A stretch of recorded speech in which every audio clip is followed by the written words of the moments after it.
Hello everyone and welcome back to our YouTube channel Cyber Forensics. So friends, आज के इस video में हम बात करने वाले हैं डेथ इन्वेस्टिगेशन के बारे में। बेसिकली इसको बहुत डिटेल में स्टार्ट करने वाले हैं। डेथ इन्वेस्टिगेशन क्या होता है, डेथ कितने टाइप की होती है, इसमें क्या क्या चीज़ें रहती हैं, वो सारी ही चीज़ों के बारे में बहुत ही डिटेल में समझने वाले हैं। तो जल्दी से स्टार्ट कर लेते हैं। और आज के इस वीडियो में जो कि डेथ इन्वेस्टिगेशन का फर्स्ट पार्ट है, यहाँ पर हम समझने वाले हैं डेथ क्या है एंड इसके कितने टाइप्स होते हैं।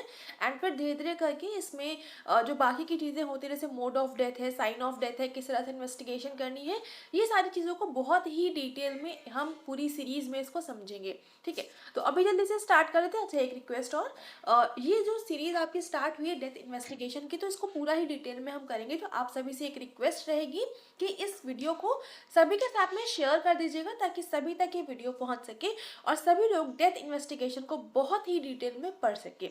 ठीक है, अब क्योंकि ये सीरीज स्टार्ट हुई है तो बहुत ही कंटिन्यूटी में चलती रहेगी, इसमें कोई भी तरह का ब्रेकेज आपको देखने को नहीं मिलेगा। ठीक है, क्योंकि प्रीवियस बहुत टाइम से सीक्वेंस नहीं बन पा रहा था, लेकिन अब जो है आपको कंटिन्यूटी में सब कुछ चीज़ें आपको प्रॉपर मैनेज तरीके से मिलती रहेंगी। तो अभी स्टार्ट कर लेते हैं। और सबसे पहले यहाँ पर अगर हम बात करें कि डेथ क्या है, सबसे पहला अगर क्वेश्चन आना चाहिए आपके माइंड में जब हम डेथ इन्वेस्टिगेशन को पढ़ रहे हैं, तो यही क्वेश्चन आना चाहिए कि डेथ का बेसिकली क्या मतलब होता है। तो डेथ की डेफिनेशन एक सिंगल लाइन में हम बात करें तो cessation of life in the body as a whole, मतलब कि जो लाइफ होती है उसका कंप्लीट स्टॉपेज हो जाना आपकी बॉडी में पूरी तरह से, तो वो आपका डेथ कहलाता है। अब जो डेथ रहती है, कंप्लीट डेथ हम कब कहेंगे, जब आपके जो टिश्यूज़ हैं, जो आपके सारे ह्यूमन बॉडी पार्ट्स हैं, वो सारे के सारे पूरी तरह से काम करना बंद कर देते हैं। ऐसा नहीं है कि एक दो कोई ऑर्गन है वो काम करना बंद किए तो वो आपका डेथ कहलाएगा, ऐसा नहीं होता है। डेथ आपकी तब कहलाएगी जब आपके सारे ऑर्गन्स के साथ साथ आपका पूरा ब्लड सर्कुलेशन और जितने भी तरह का आपके बॉडी के अंदर सिस्टम अवेलेबल होते हैं उनका कंप्लीट स्टॉपेज हो जाता है। जो टिश्यूज तक होते हैं उनकी भी फंक्शनिंग जो रहती है वो पूरी तरह से रुक जाती है, तो वो चीज़ कहलाती है आपकी डेथ। यहाँ पर मेडिकली या फिर साइंटिफिकली अगर हम बात करें तो जो डेथ है वो किसी भी तरह का कोई भी एक इवेंट नहीं है। डेथ एक तरह की प्रोसेस है जहाँ पर आपके पहले ऑर्गन्स काम करना बंद करते हैं एक एक करके, एंड देन जितनी भी आपकी बॉडी के सेंसेस होते हैं वो पूरी तरह से ख़त्म हो जाता है।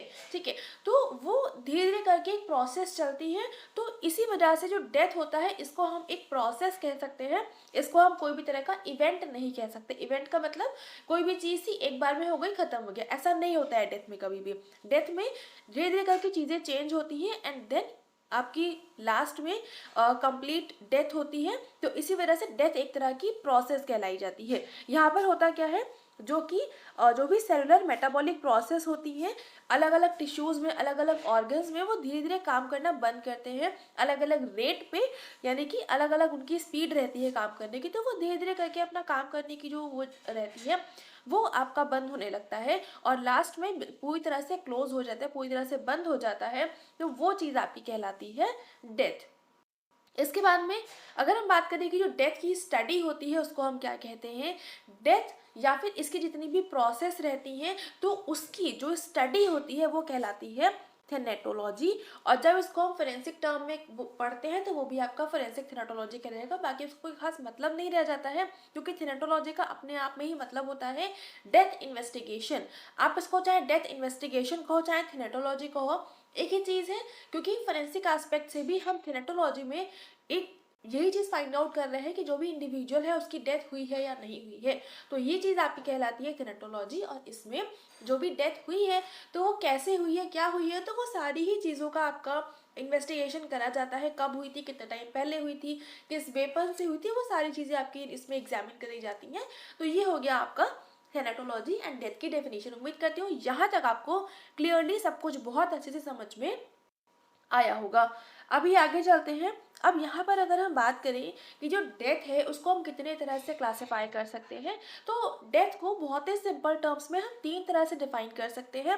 पहला आता है आपका इसमें नेचुरल डेथ, सेकेंड है अननेचुरल डेथ और तीसरा आता है आपका सडन डेथ। तो नेचुरल डेथ क्या होगा, जैसे कोई भी सिक आपकी जो ओल्ड एज हो गई है या फिर कोई बीमारी थी, ऐसी कोई चीज़ थी, तो जो भी नेचुरल डेथ रहती है, यानी कि उसमें कोई भी तरह का बाहर की चीज़ का इन्वॉल्वमेंट नहीं होता है, किसी दूसरे पर्सन का इन्वॉल्वमेंट नहीं होता है, नेचुरली हो रही हैं। बेसिकली कोई सिकनेस है, बहुत ज़्यादा बीमार कंडीशन है, या फिर बहुत ज़्यादा बूढ़े हो चुके हैं, उनकी एज हो चुकी है, तो वो जो टाइप की डेथ होती है वो कहलाती है आपकी नेचुरल डेथ। अननेचुरल डेथ की बात करें तो अननेचुरल में क्या रहता है, जैसे कि सुसाइड हो गया, होमिसाइड हो गया, किसी भी तरह की कोई एक्सीडेंटल डेथ हो गई, तो वो कहलाता है आपका अननेचुरल डेथ। ठीक है, तो ये अननेचुरल मतलब कि किसी दूसरे इंडिविजुअल ने किसी का मर्डर कर दिया, या किसी ने खुद ही सुसाइड कर लिया, जो कि नॉर्मल नहीं है। ऐसी डेथ जो कि नॉर्मल नहीं है, किसी भी नेचुरल कंडीशन की वजह से नहीं हो रही है, तो वो डेथ आपकी कहलाती है अननेचुरल डेथ।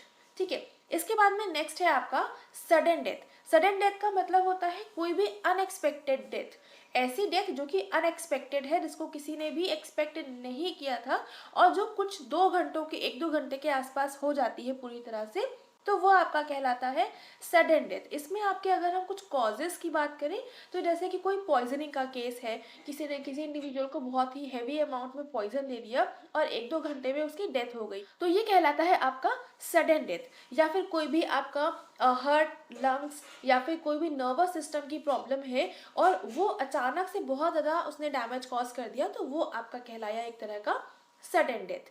ठीक है, तो ऐसी डेथ जो कि 2-3 घंटे के अंदर हो जाती हैं और बहुत ही जल्दी अपना इफेक्ट शो करती हैं, और ये बेसिकली जितनी भी डेथ रहती हैं, सडन डेथ जो होती हैं, वो अननेचुरल कॉजेज़ की वजह से होती हैं, जो कि नॉर्मल नहीं होती हैं, तो वो हो गई आपकी सडन डेथ। अब यहाँ पर एक चीज़ और समझने की है, जैसे कि आपका बॉडी का मेन 3 पार्ट्स होते हैं, heart, lungs and nervous system. तो जब ये तीनों ही तरह के फंक्शंस, तीनों ही तरह के जो पार्ट्स हैं, ये काम करना बंद करते हैं, तो उससे आपकी जो बॉडी रहती है उसकी कंप्लीट डेथ मानी जाती है, क्योंकि तीनों ही अगर ऑर्गन्स आपके पूरी तरह से काम करना बंद कर देते हैं, so that individual called as a dead person.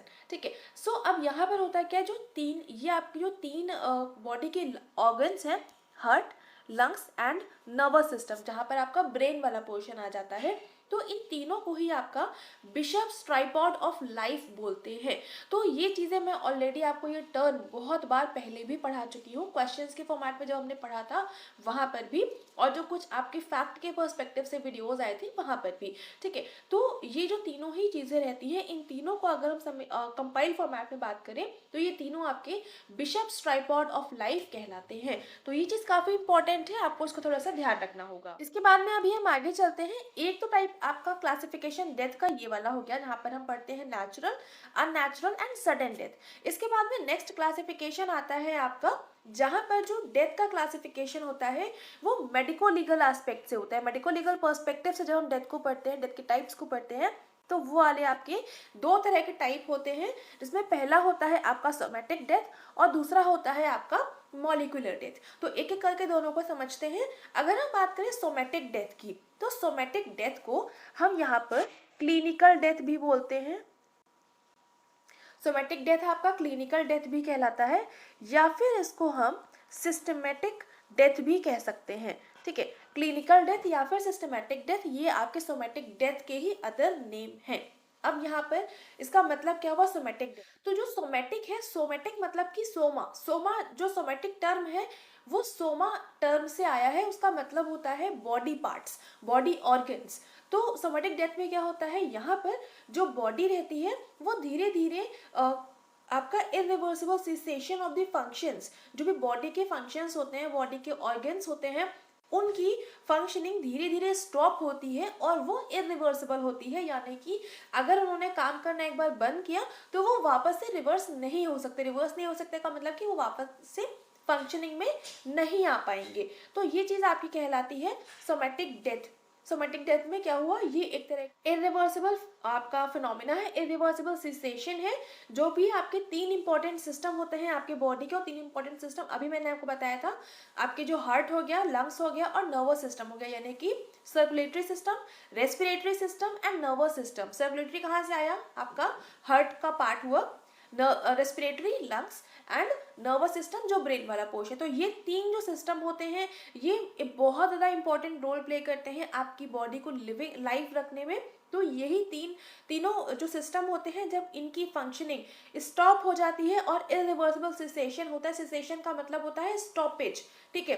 तो जब इन तीनों फंक्शंस का इरिवर्सिबल सिसेशन होता है तो वो टाइप की डेथ कहलाती है आपकी सोमैटिक डेथ, जिसको कि हम क्लिनिकल डेथ या फिर सिस्टमैटिक डेथ भी बोलते हैं।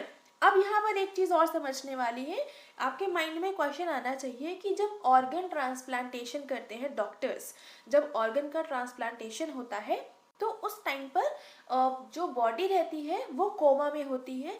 तो उस टाइम पर जो डेथ होती है, एक तरह का वो भी डेथ ही हुआ, क्योंकि वहाँ पर भी हम ट्रांसप्लांटेशन कर रहे हैं ऑर्गन्स का, तो वहाँ पर भी जो बॉडी है वो प्रॉपरली फंक्शन नहीं कर पा रही है, तो वो भी एक टाइप की डेथ हुई। तो वहाँ पर क्या चीज़ रहती है, सो बेसिकली जो सोमैटिक डेथ होती है उसका यूज़ हम करते हैं, मतलब बेसिकली जो सोमैटिक डेथ है वहाँ पर ये आपका इम्पॉर्टेंट रोल प्ले करती है ऑर्गन ट्रांसप्लांटेशन के उसमें।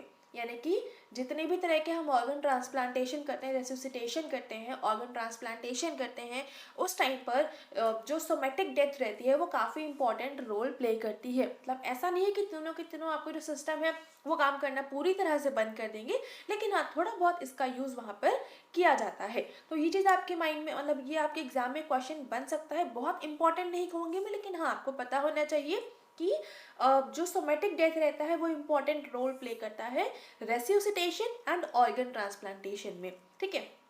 तो इतना हो गया आपका सोमैटिक डेथ का। अब नेक्स्ट अगर हम बात करें यहाँ पर मॉलिक्यूलर डेथ की, तो मॉलिक्यूलर डेथ का मतलब है जब जो टिश्यूज रहते हैं, यानी कि मॉलिक्यूल का मतलब मॉलिक्यूल लेवल पर, सेल्स के लेवल पर, टिश्यूज के लेवल पर, बहुत ही जब हम माइन्यूट चीज़ों पर आ जाते हैं, क्योंकि सोमैटिक में क्या था, जो आपके ऑर्गन्स थे उनकी फंक्शनिंग स्टॉप हो रही थी।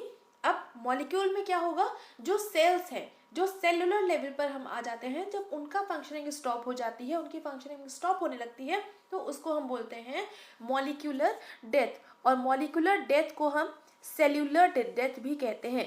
सेल्यूलर डेथ क्यों, क्योंकि यहाँ पर जो सेल्स होती हैं उनका सिसेशन यानी कि उनकी फंक्शनिंग, उनका स्टॉपेज होने लगता है, उनकी डेथ होने लगती है। तो ये चीज़ कहलाती है आपकी सेल्यूलर डेथ, जिसको कि हम मॉलिक्यूलर डेथ भी कहते हैं। और इसके लिए कम से कम 1 से 2 घंटे लगते हैं।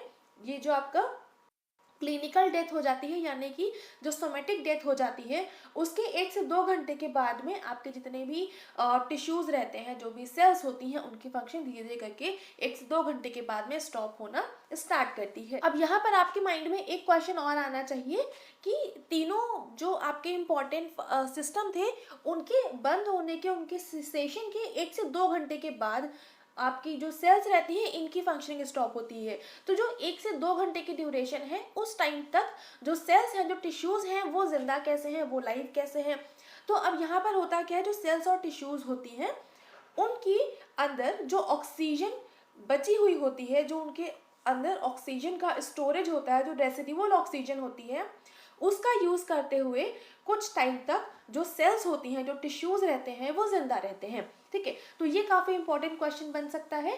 और इसके अलावा यहाँ पर एक बहुत ही इंपॉर्टेंट पॉइंट कि जो नर्वस टिश्यूज़ होते हैं, नर्वस सिस्टम के जितने भी टिश्यूज़ होते हैं, नर्वस सिस्टम में बेसिकली जो सेल्स होती हैं वो आपकी नर्व्स कहलाती हैं, जिनको हम न्यूरॉन्स भी बोलते हैं। तो उसमें क्या रहता है, उनकी जो डेथ होती है वो बाकी अगर हम सिस्टम से कंपेयर करें तो नर्वस टिश्यूज़ की डेथ जो रहती है बहुत जल्दी होती है और बाकियों के कंपैरिजन में काफ़ी फास्ट होती है।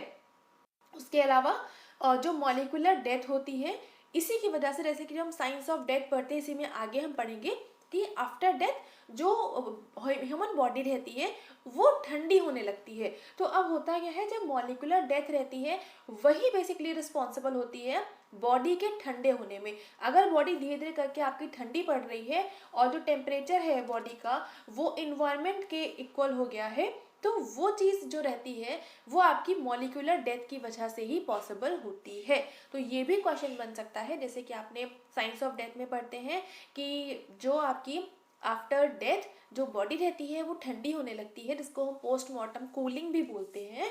तो वो किस वजह से पॉसिबल होता है, तो उसका करेक्ट आंसर हो जाएगा मॉलिक्यूलर डेथ या फिर सेल्यूलर डेथ। क्योंकि जब आपकी जो सेल्स रहती हैं उनमें से भी ऑक्सीजन धीरे धीरे से निकलने लगती है, वो भी ख़त्म हो जाती है पूरी तरह से। तो फिर जो टिश्यूज़ रहते हैं उसके अंदर कोई भी तरह की हीटिंग नहीं बचती है और वो फिर धीरे धीरे करके ठंडे होना स्टार्ट होते हैं। तो ये काफ़ी इंपॉर्टेंट और बहुत ही अच्छा क्वेश्चन बन सकता है, तो इस लाइन पर थोड़ा सा फोकस दीजिएगा। ठीक है, अब इसके बाद में नेक्स्ट अगर हम बात करें, हमने यहाँ पर आपसे बात करी थी कि बिशप्स ट्राइपॉड ऑफ लाइफ क्या है। तो बिशप्स ट्राइपॉड ऑफ लाइफ जो है उसमें हमने बताया था जो ब्रेन हो गया यानी कि नर्वस सिस्टम, लंग्स यानी कि रेस्पिरेटरी सिस्टम और हार्ट यानी कि सर्कुलेटरी सिस्टम, जब इनका स्टॉपेज होता है यानी कि बेसिकली ये जो तीन रहते हैं ये इंपॉर्टेंट फंक्शन होते हैं आपकी बॉडी के, और ये तीनों आपके बिशप्स ट्राइपॉड ऑफ लाइफ कहलाते हैं। तो अब एक पॉइंट और थोड़ा सा आप ध्यान में रख लीजिएगा कि जो ब्रेन है यानी कि नर्वस सिस्टम, तो इसकी फेल्योर को यानी कि जब ये काम करना बंद करता है तो उस कंडीशन को हम बोलते हैं कोमा। इसके बाद में नेक्स्ट है आपके लंग्स। लंग्स यानी कि आपका हो गया रेस्पिरेटरी सिस्टम। तो जब लंग्स आपके काम करना बंद करते हैं तो उस कंडीशन को हम बोलते हैं एस्फिक्सिया। इसके बाद में नेक्स्ट है आपका हार्ट। तो जब आपका कभी भी हार्ट काम करना बंद करता है, हार्ट का मतलब आपका सर्कुलेटरी सिस्टम से हो गया, तो जब हार्ट काम करना बंद करता है तो वो कंडीशन आपकी कहलाती है सिनकोप। ठीक है, तो ये तीनों टर्म बहुत इंपॉर्टेंट है, कोमा, सिनकोप एंड एस्फिक्सिया। जब भी हम इसको आगे कंटिन्यू करेंगे, जब इसको हम पढ़ेंगे तो जैसे कि हम पढ़ेंगे एस्फिक्सिया के कितने टाइप्स होते हैं, तो जब भी एस्फिक्सिया टर्म आएगा वहाँ पर मतलब है कि जो आपका रेस्पिरेटरी सिस्टम है वहाँ पर प्रॉपरली ऑक्सीजन नहीं पहुँच पा रही है, और उसके अलग अलग आपके मेथड रहते हैं। वो कैसे क्या रहते हैं वो जब हम पढ़ेंगे तब समझेंगे। जब भी सिनकोप टर्म आएगा तो उसका मतलब क्या हुआ, जो आपका हार्ट है वो काम करना बंद कर दिया है, प्रॉपरली उसको ब्लड सप्लाई नहीं मिल पा रही है, उसको प्रॉपर ऑक्सीजन नहीं मिल पा रही है। ऑक्सीजन ना मिलने के अदर अलग अलग रीजंस होते हैं, ब्लड सप्लाई प्रॉपर ना होने के भी अलग अलग रीजन होते हैं, तो वो सारा आपका सिनकोप कहलाएगा। कोमा जब भी हम बात करेंगे तो मतलब कि जो आपका नर्वस सिस्टम है, जो नर्वस टिश्यूज हैं वो प्रॉपरली काम नहीं कर पा रहे हैं, तो वो कंडीशन आपकी कोमा हो गई। तो ये तीनों टर्म्स के बारे में आपको पता होना बहुत ज़्यादा इम्पॉर्टेंट है। ठीक है, तो इतना हो गया, और आई थिंक हमने जितना भी जो कुछ पढ़ लिया है वो सारा आपके सामने स्लाइड्स में लिखा हुआ है। ये मैंने ओपन नहीं करी थी, मुझे ध्यान नहीं था कि मैंने ऐसा कुछ लिखा है। तो ये सारा आपका जो कुछ मैंने आपको समझाया है वो सारा का सारा यहाँ पर स्लाइड्स में लिखा हुआ है, तो आप इसको देख लीजिएगा। जो क्लिनिकल और सोमैटिक डेथ है वो किस टाइप की होती है, उसमें क्या क्या चीज़ें रहती हैं, वो सारी की सारी यहाँ पर बहुत ही अच्छे से लिखा हुआ है। आप इसको पढ़ेंगे तो आपको समझ में आ जाएगा। अच्छा, एक इसमें अच्छा पॉइंट लिखा हुआ है कि जो ऑर्गन ट्रांसप्लांटेशन होता है तो उसमें जब भी हमको लीवर का ट्रांसप्लांटेशन करना होता है तो वो विद इन 15 मिनट्स के अंदर अंदर लीवर का ट्रांसप्लांटेशन हो जाना चाहिए। ट्रांसप्लांटेशन का मतलब लीवर को हम एक बॉडी से निकाल के दूसरी बॉडी में दे रहे हैं, यानी कि लीवर को हम ट्रांसप्लांट कर रहे हैं, तो वो प्रोसेस जो है आपकी 15 मिनट के अंदर अंदर कंप्लीट हो जानी चाहिए। और उसी तरह से अगर हम किडनी का ट्रांसप्लांटेशन कर रहे हैं तो वो आपका 45 मिनट्स के अंदर अंदर हो जाना चाहिए। और जब भी हम हार्ट का ट्रांसप्लांटेशन करते हैं तो वो आपका 1 घंटे के अंदर अंदर हो जाना चाहिए। तो ये फोरेंसिक एस्पेक्ट से उतना रेलिवेंट नहीं है, बट हाँ ये काफ़ी अच्छा और इम्पॉर्टेंट पॉइंट है, तो इसके बारे में आपको पता होना चाहिए, इसलिए मैंने यहाँ पर इसको डाल दिया है। ठीक है, बाकी सारा जो कुछ लिखा हुआ हम सब कुछ ऑलरेडी पढ़ चुके हैं। उम्मीद करती हूँ यहाँ तक आपको समझ में आया होगा कि जो डेथ है वो क्या होती है, कितने टाइप की होती है। इसके बाद में आगे की स्लाइड्स बनी हुई हैं, बट क्या होता है, कैसे होता है, मोड ऑफ डेथ में क्या क्या चीज़ें रहती हैं, वो सारा का सारा अपने नेक्स्ट वीडियो में हम कवर करेंगे, क्योंकि अभी ये बहुत लेंदी हो जाएगा ऐसे करने लगेंगे तो। सो अभी यहाँ पर इस वीडियो को करते हैं एंड।